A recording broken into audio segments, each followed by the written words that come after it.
Alhamdulillah Rabbil Alamin, wa bi ni'matihi tatimmu as-salihat. Asyhadu an la ilaha illallah wahdahu la syarika lah, wa asyhadu anna Muhammadan abduhu wa rasuluhul karim. Allahumma salli wa sallim ala nabiyyina wa sayyidina al-Mustafa Muhammadin wa ala alihi wa ashabihi ajma'in. Amma ba'd. Rabbi shrah li sadri wa yassir li amri wahlul 'uqdatam min lisani yafqahu qawli. Segala puji bagi Allah, kemudian salawat dan salam kepada Rasulullah, pada keluarga dan seluruh sahabat-sahabatnya.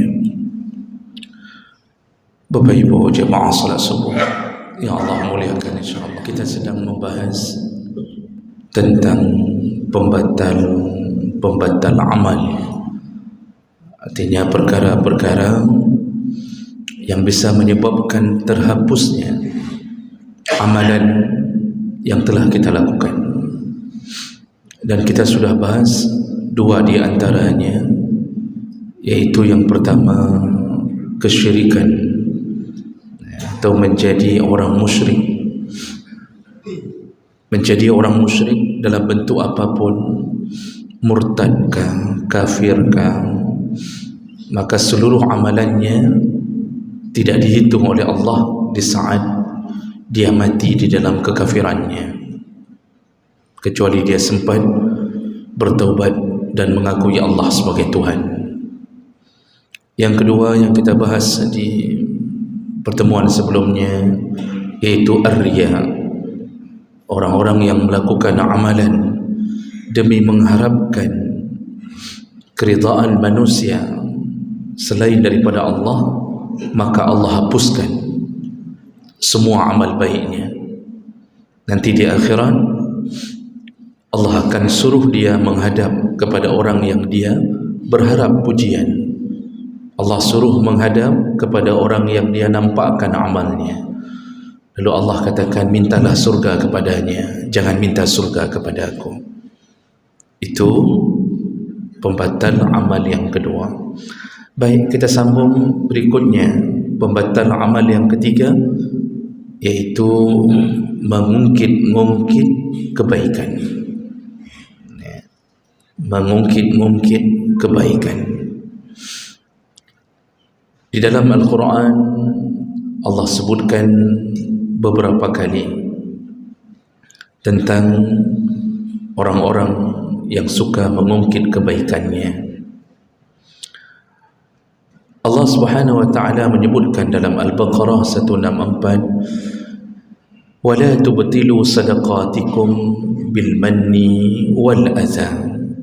Janganlah engkau membatalkan sedekahmu dengan cara manni, yaitu dengan cara mengungkit-ungkit kembali, wal adza, juga disertai dengan adza.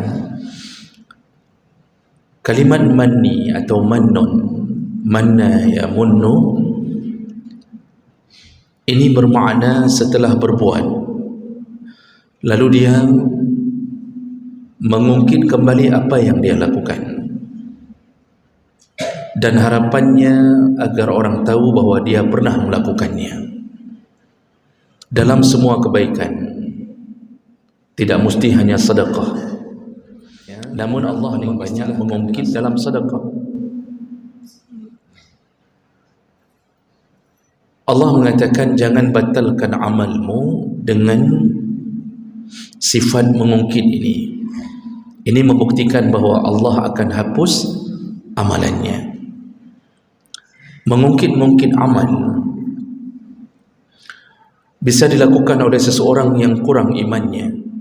Jadi dia tidak percaya bahwa Allah telah menyimpan amalnya. Dia tidak percaya bahwa Allah telah mencelengkan semua kebaikannya dan dia akan lihat nanti di akhirat.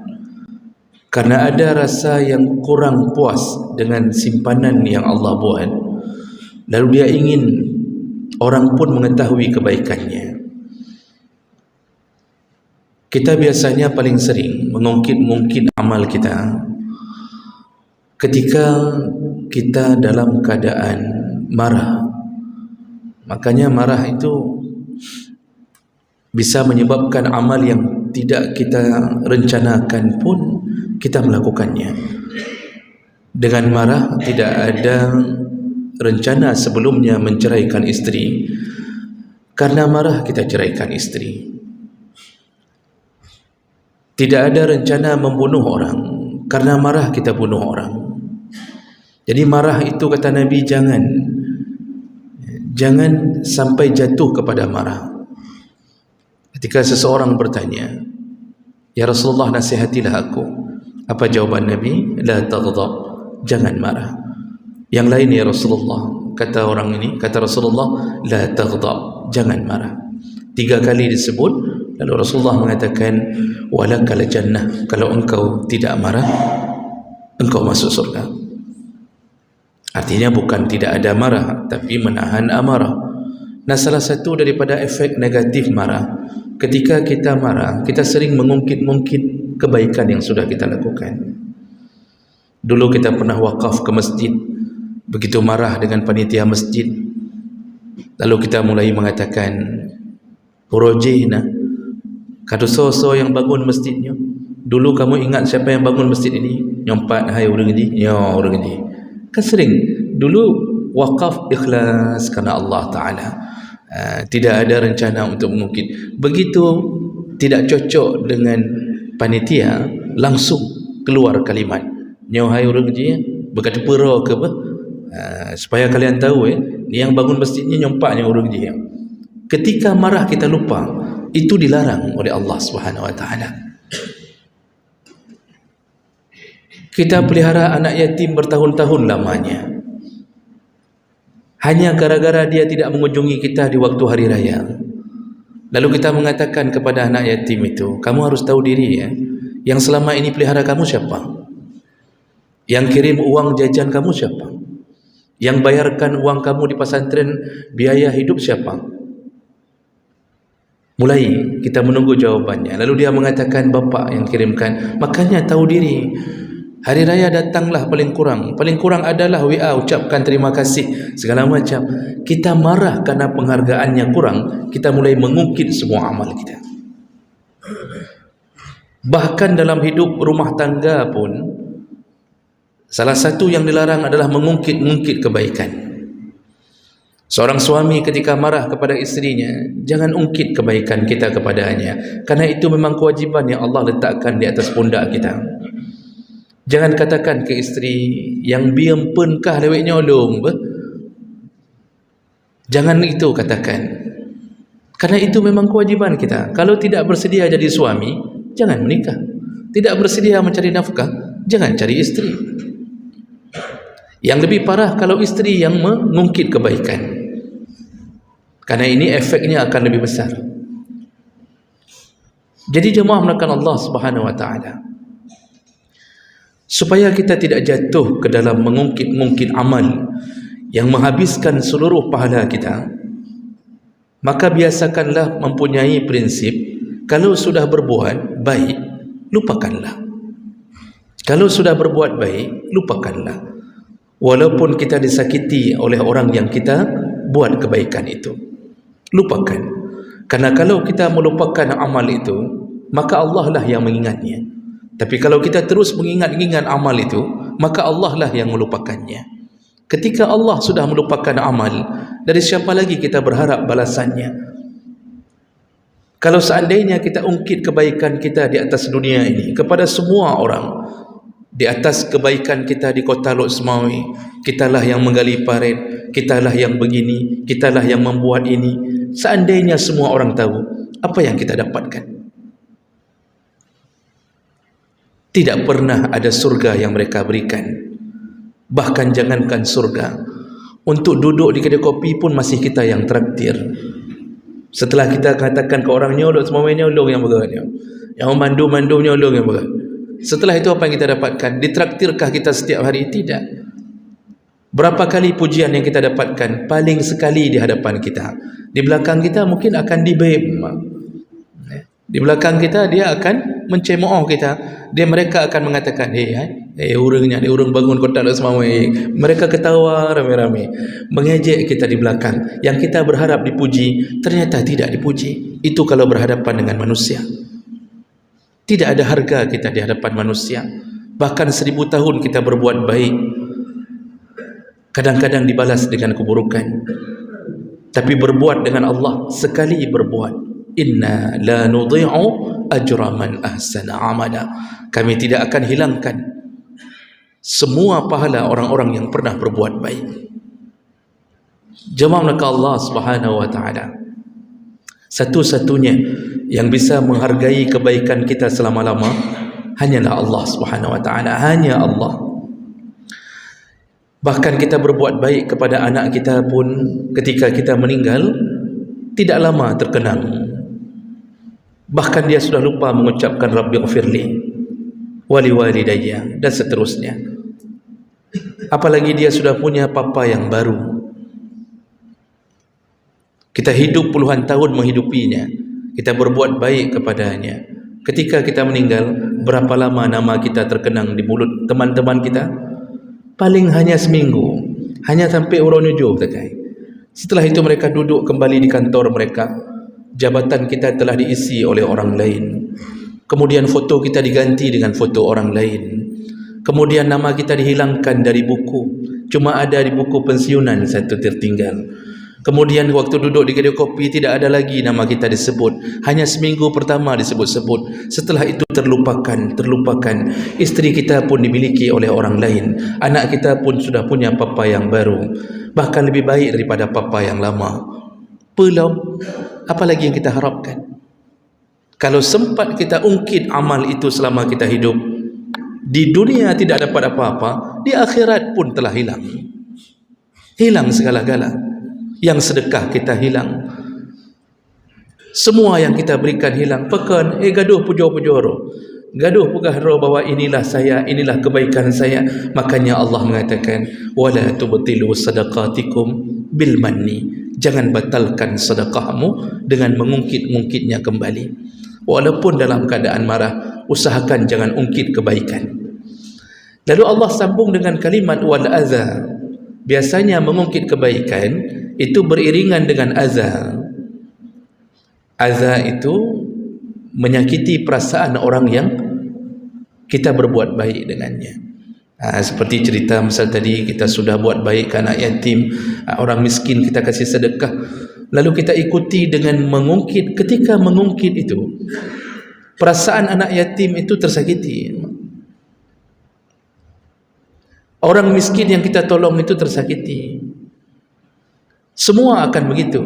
Makanya menyakiti orang yang mendapatkan sedekah kita, mendapatkan kebaikan kita, itu salah satu juga amal yang menyebabkan hilangnya amalan-amalan kita. Allah Subhanahu wa taala dalam Al-Baqarah 162 Allah sebutkan alladzina yunfiquna amwalahum fi sabilillah summa la yutbi'una ma anfaqu manna wala adza. Orang-orang yang menginfakkan harta mereka di jalan Allah, lalu mereka tidak mengikuti dengan manna wala adza. Jadi enggak pernah ada mengungkit dan juga tidak pernah menyakiti. Dia berprinsip ini milik Allah, kuberikan untuk Allah, dari Allah untuk Allah. Tidak ada rencana untuk mengungkit-ungkitnya. Apa kata Allah? Lahum ajruhum inda rabbihim. Semua pahala mereka telah disimpan di sisi Tuhan mereka. Wala khaufun, tidak ada rasa takut. Wala hum yahzanun, juga tidak ada rasa sedih. Allah berikan 3 kabar gembira. Orang yang pernah berbuat baik, tidak pernah mengungkit kebaikannya, dia lupakan sampai dia pun betul-betul lupa. Dia tidak tahu pernah berbuat baik. Kan sering kadang-kadang kita betul-betul lupa. Ada orang yang pernah kita tolong lalu datang ke kita, dia mengatakan, natingat drone kelung, ada teringat bapak ke saya dulu waktu Covid, bapaklah yang menolong saya. Waktu tsunami, bapaklah yang tolong. Kita tidak teringat, sama sekali tidak teringat. Itu baik, begitulah seharusnya. Ini perkara ini kata Allah, dia akan dapatkan 3 perkara. Yang pertama, semua pahalanya disimpan baik-baik oleh Allah di akhirat. Kenapa harus disimpan di akhirat? Karena dunia ini bukan tempat bersenang-senang. Kalau dihabiskan modal itu oleh Allah untuk membuat kita senang, toh akhirnya kita mati juga. Seandainya semua pahala Allah kucurkan untuk menyenangkan kita di dunia, akhirnya pahala belum habis, kita sudah mati. Karena dunia bukan tempat bersenang-senang. Kita ini sedang musafir menuju ke surga. Ini hanya tempat transit, maka Allah tidak memberikan pahala untuk menyenangkan kita di dunia. Allah simpan di akhirat, yaitu negeri yang penuh dengan kebahagiaan, negeri yang tidak ada lagi rasa takut terhadap mati. Khalidina fiha abada, selama-lama tinggal di surga. Bayangkan, hari ini orang kaya pun masih takut. Jangankan takut mati, orang kaya hari ini yang sudah penuh ATM-nya dengan miliaran rupiah, tidak usah bilang takut mati. Mereka takut dengan kolesterol, mereka takut dengan terjadinya diabetes, ya. Mereka takut kalau stroke. Uang banyak, kambing lewat, tidak bisa dinikmatinya. Dia sanggup beli kambing sampai 10, tapi tidak bisa dimakannya. Ini dunia, inilah kerendahan dunia. Maka Allah simpan di akhirat. Berbahagialah di akhirat selama-lama. Tidak perlu lagi kerja, tidak perlu lagi surat-surat, tidak perlu lagi ijazah, tidak perlu, kata Allah. Hiduplah berbahagia. Bahkan kesibukannya luar biasa, sibuk dalam bahagia. Tidak ada selingan dengan penderitaan. Kita hari ini sibuk dengan penderitaan. Bahagia ada, tapi diselingi dengan penderitaan. Lalu Allah katakan yang kedua pahalanya, la khaufun alaihim, mereka hidup tanpa rasa takut, dan ketika mati pun tidak ada rasa takut. Orang yang disimpan oleh Allah pahala sedekahnya, ahli sedekah, ahli berbuat baik, beramal saleh, ketika mati tidak ada rasa takut sedikit pun. Jumpa dengan malaikat maut diiringi dengan senyuman, bahkan rindu kapan datang malaikat maut. Orang baik itu tidak takut dengan maut. Orang baik merindukan mati karena dia ingin istirahat dengan kebaikannya. Dia ingin istirahat dan dibalas oleh Allah seluruh salat tahajudnya. Orang baik itu ingin dibalas dengan apa yang dia sabarkan selama ini di atas dunia. Maka orang yang beramal saleh, la khaufun, termasuklah salah satunya yang berharap-harap pahala dari Allah. Tidak ada rasa takutnya ketika mati. Lalu Allah sambung pemberian yang ketiga, wala hum yahzanun, juga mereka tidak akan bersedih. Maksud bersedih, biasanya kita meninggalkan dunia ini, kita mulai terfikir bagaimana keadaan istri kita, bagaimana keadaan anak kita yang yatim, bagaimana keadaan harta kita, bagaimana nanti kalau mereka begini dan begitu. Bagi mereka yang selalu beramal lalu menyembunyikan amalnya, tidak ada rasa sedih, kata Allah. Malaikat akan berkata kepadanya, menuju Allah, pergilah menuju Allah dengan keadaan bahagia. Anakmu, istrimu, semua hartamu kami yang jaga. Itu salah satu tafsir menyebutkan itu. Malaikat menyebutkan, bah kamu jaga, anakmu tetap akan jadi orang saleh, biar kami yang melanjutkannya.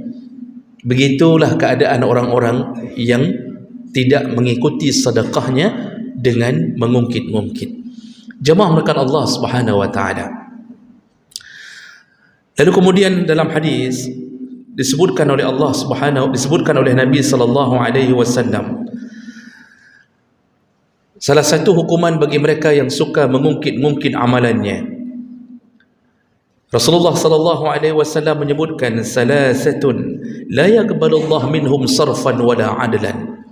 Ada 3 orang yang amalannya tidak diterima, sarfan wala adlan, baik amalan wajib maupun amalan sunnah. Ada 3 kelompok orang yang amalan wajibnya tidak diterima, apalagi amalan sunnahnya. Siapakah mereka? Yang pertama, aqun, yaitu orang yang durhaka pada orang tuanya.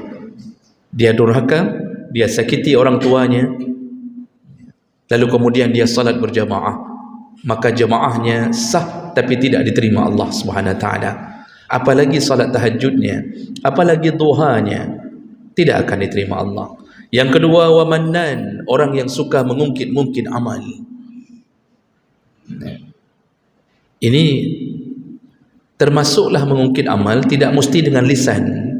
Kadang-kadang kita pakai tulisan, update status, mengupdate status bab Facebook, yang termasuk mannan.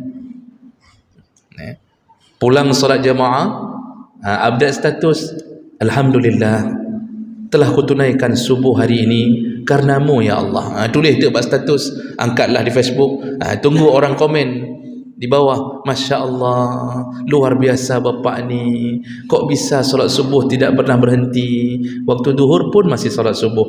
Nah, model-model lagi nyoba, urung komen macam-macam ibu gahadum kan. Kita berharap-harap puji orang, lalu kita ungkit sendiri amal kita, kebaikan kita, semua dihabiskan Allah Subhanahu Wa Taala. Yang pahala dari 2 rakaat sebelum subuh lebih baik daripada dunia dan isinya, Allah habiskan, Allah hapuskan semuanya. Dan jemaah melakukan Allah Subhanahu Wa Taala, mannan termasuk yang tidak diterima amal. Kemudian orang yang ketiga adalah mukazzibun bil qadar, iaitu orang yang mendustai takdir. Ini akan kita jelaskan di pertemuan berikutnya. Ini hukuman bagi mereka yang suka mengungkit-ungkit amal. Dan kemudian nanti di akhirat apa yang terjadi pada mereka? Allah Subhanahu Wa Taala, Rasulullah sallallahu alaihi wasallam menyebutkan mannan, iaitu pengungkit-ungkit amal, Allah akan membuat dia menderita dimulai dari padang mahsyar. Allah tidak akan lihat dengan pandangan kasih sayang. Makanya hadis Nabi yang terakhir yang akan kita bacakan, iaitu salasatun la yukallimuhumullah yaumal qiyamah. Kata Rasulullah, ada 3 orang yang Allah tidak akan ajak bicara mereka di hari kiamat. Maksud tidak ajak bicara, Allah tidak akan memberikan kabar gembira kepada mereka. Allah biarkan mereka dalam derita mereka. Wala yanzuru ilaihim wala yuzakkihim, Allah tidak mau lihat mereka, Allah juga tidak akan mensucikan mereka. Walahum azabun alim, dan mereka akan mendapatkan azab yang pedih. Ada 3 orang ini, Allah tidak ajak bicara, Allah tidak lihat, Allah biarkan mereka dalam azab yang pedih. Lalu para sahabat bertanya ke Rasulullah. Qala Abu Zar, sahabat yang bernama Abu Zar bertanya, khabu wa khasiru, sungguh celaka dan rugi mereka ya Rasulullah. Man hum ya Rasulullah, siapa mereka ya Rasulullah? Yang 3 orang itu, apa jawaban Nabi? Qala, yang pertama adalah al-musbil. Musbil, yaitu orang yang melakukan isbal. Isbal itu menurunkan kain di bawah mata kaki. Musbil. Namun selalu di mana-mana kita sebutkan musbil yang dimaksud dalam hadis, dalam banyak pandangan berdasarkan hadis yang lain, itu adalah musbil yang diiringi dengan kesombongan. Karena ada hadis yang lain riwayat Bukhari, man jarra saubahu khuyyala, barang siapa yang menyeret-nyeret kainnya di bawah mata kaki dalam keadaan khuyyala, dalam keadaan menyombongkan diri. Dan ini diambil dari kebiasaan orang Arab terdahulu jahiliyah, itu mereka pakai jubah besar-besar untuk menunjukkan identitasnya.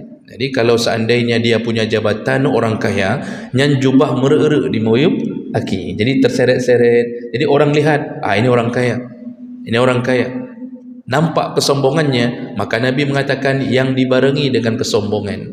Tapi kalau kita tidak sombong, artinya kita pakai celana tertutup mata kaki, pergi ke kantor tertutup mata kaki, kita cari aqua bekas pun pakai celana tertutup mata kaki.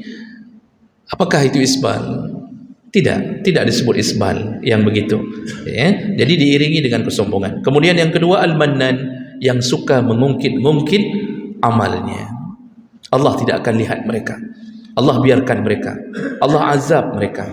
Lalu kemudian al-munfiq sal'atahu bil halfil kadhib, orang yang melariskan dagangannya dengan sumpah palsu. Ini orang ketiga ini berdagang tapi mengatakan yang tidak benar, lalu memakai nama Allah. Dia mengatakan wallahi, demi Allah, ini barang ini barang jaminan, ini KW1 ini, ya. Saya ngambil di Medan 500,000. Saya jual ke bapak cuma 505,000. Saya cuma ambil 5,000 saja. Masa bapak bilang mahal? Demi Allah, itu modal saya. Padahal tidak begitu. Padahal dia ambil di Medan sekitar 200,000. Dia jual 505,000. Lalu dia mengaku modalnya 500,000. Hartanya haram di hari itu kalau laris. Kemudian dia dijamin akan mendapatkan azab dengan melariskan dagangan memakai nama Allah lalu berbohong di atas nama Allah. Padahal barang itu bukan barang bagus. Nah, inilah 3 orang yang Nabi sebutkan akan menderita di akhirat nanti, dan salah satunya adalah mereka yang suka mengungkit-ungkit amalannya sebelum kematiannya. Maka oleh karena itu, jagalah diri, jagalah lisan, jagalah tulisan. Jangan sampai amal kita diketahui orang. Simpanlah baik-baik, cukuplah kita dan Allah yang menjadi rahasia antara kita dan Allah. Maka Allah akan buat kita bahagia di akhirat di saat orang lain tidak tahu bahwa kita pernah berbuat baik. Demikian, mudah-mudahan bermanfaat. Subhanakallahumma bihamdik, asyhadu an la ilaha illa anta, astaghfiruka wa atubu ilaik. Wassalamualaikum warahmatullahi wabarakatuh.